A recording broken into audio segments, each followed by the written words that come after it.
والسلام عليك يا رسول الله الصلاة والسلام عليك يا حبيب الله الصلاة والسلام عليك يا شفيع المذنبين الصلاة والسلام عليك يا رحمة للعالمين اللهم صل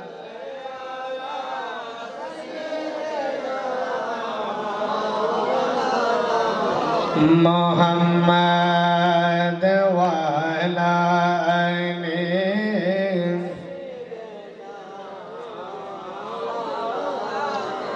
একটা জবান বন্ধ রাখবেন না মহাব্বতে পূর্ণ আল্লাহুম্মা সাল্লি মাওলানা মুহাম্মদ ওয়া আলা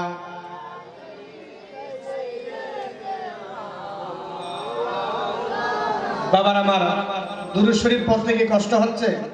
কথা বলেন, কষ্ট হচ্ছে? আমরা অত্যন্ত ভাগ্যবান। যদিও সকালবেলা বিল্লাল শাহ বাড়ির সামনে যদিও একটা মাঠ ছিল, এই মুহূর্তে জান্নাতের বাগান। যেরকম সুবহানাল্লাহ, জান্নাতের বাগানে কি সবাই ঢুকতে পারে? যাদের নসিব ভালো, তকদির ভালো, তারাই আজকের ফ্যান্ডেলে আসতে পারবে, ঠিক কিনা বলেন? আর যারা তবুক দেওয়ার সময় আসবে বিরিয়ানি খাওয়ার জন্য, তাদের নিয়ত আপনাদের নিয়ত বেশ কম আসেনি। ইন্নামাল আমালু বিন্নিয়াত, প্রত্যেকটা কাজের ফলাফল নিয়তের উপরে নির্ভরশীল, ঠিক কিনা বলেন? সকাল ধরে এই পর্যন্ত খাওয়া দাওয়া চলতেছে, যাদের নিয়ত খাওয়া তারা খানে খাইব, অন্য কিছু খাইতো না, ঠিক কিনা বলেন?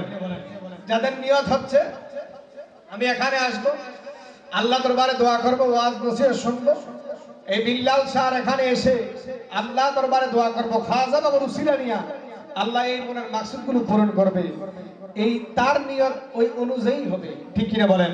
আমি অনুরোধ করে বলবো যারা দাঁড়িয়ে আছেন, এটাই তো একটা রাস্তা, আর প্যান্ডেলের ভিতরটা হচ্ছে জান্নাতের বাগান। সুবহানাল্লাহ বলেন। সবাই জান্নাতের বাগানে চলে আসুন, কারণ যাদের নসিব ভালো, তকদির ভালো, তারাই আজকের মাহফিলে আসতে পারবে, ঠিক কিনা বলেন?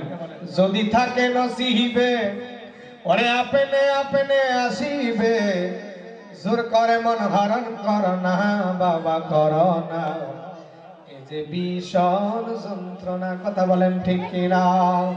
এ আমার মাতাবাড়ি এলাকার যুবক ভাইরা রে, ও মুরব্বি বাবাজিরা আমার, যাদের নসিব ভালো, তকদির ভালো, তারাই আজকের মাহফিলে আসতে পারবে। এরে বাবা, ও মাতাবাড়িয়ার যুবক, আজকে যদি তুমি মরে যাও, কালকে 2 দিন তোমার কবরে কেউ যাবে না। রে যুবক, এমন হতে পারে আজকে জন্মের লাগিয়া শেষ মাহফিল হয়ে যেতে পারে। পায়ে হাত দিয়ে বলে যাই, জান্নাতের বাগানে ঢুকে যাও। আমার আল্লাহ যেন সকলকে কবুল করে, সকলে বলুন আমিন। আল্লাহুম্মা সাল্লি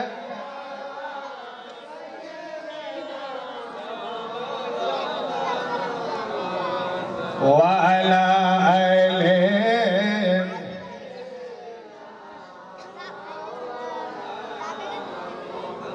কি আপনারা নিউমোনিয়া রোগীর মতন দুমকিচ্ছা বই রয়েছেন, একটু দুরূদ শরীফ পড়েন না?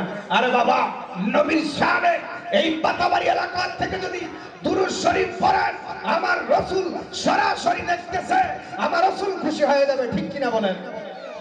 যেই নবীকে না বানাইলে আসমান জমিন লহ কলম কুল কায়নাত কিছুই বানাইতো না, ওই নবীর শানে দুরূদ শরীফ আসতেছে না। এ বাবা, জীবনে কত নেতার পিছে ঘুরলেন, কত নেইমারের পাগল হইলেন, মেসির পাগল হইলেন, ছক্কা বলে লাফ দিয়ে উঠলেন, সাকিব আল হাসান বললেন খোদা কি কসম, এদের সাথে যদি আপনার ইয়া হয়ে যায়, হাসর নাসর হয়ে যায়, জাহান্নামী হবেন, কারণ নেইমার হচ্ছে বিদুর্মী, ঠিক কিনা বলেন? আর আমার রাসূলের সাথে যদি মহব্বত রাখেন, রাসূল বলেন হুব্বুর রাসূল মিনাল ঈমান, রাসূলের ভালোবাসার নাম হলো ঈমান। আমার রাসূল বলেন আল মারউ মা মান আহাব্বা, যার সাথে যার মহব্বত, তার সাথে তার হাসর নাসর। চিৎকার দিয়ে বলেন সুবহানাল্লাহ। আমরা নবীর সাথে হাসর নাসর চাই কি চাই না? 2 হাত তুলে বলেন নারে তাকবীর। নারে গাউসিয়া উরুস মুবারক এডো মুই দেই না রে মারহাবা কোন কোন চা খাবা একটা কোন না তো চা লই আম খাবাই দেব সবাই কি করে কারণ চা খালি তো ভাইরাল হয়ে যায় আমি আবার ওয়াজের চা খাই না পানি খাই কারণ পানি খাইলে কোনো ভাইরাল হওয়ার সম্ভাবনা নাই এজন্য লিম্বু আনছি ইও আনছি মাঝে মাঝে একটু একটু খান সবাই সমস্যা হইতো না দাম একটু মোহাম্মদে দরুদ শরীফ পড়েন আল্লাহুম্মা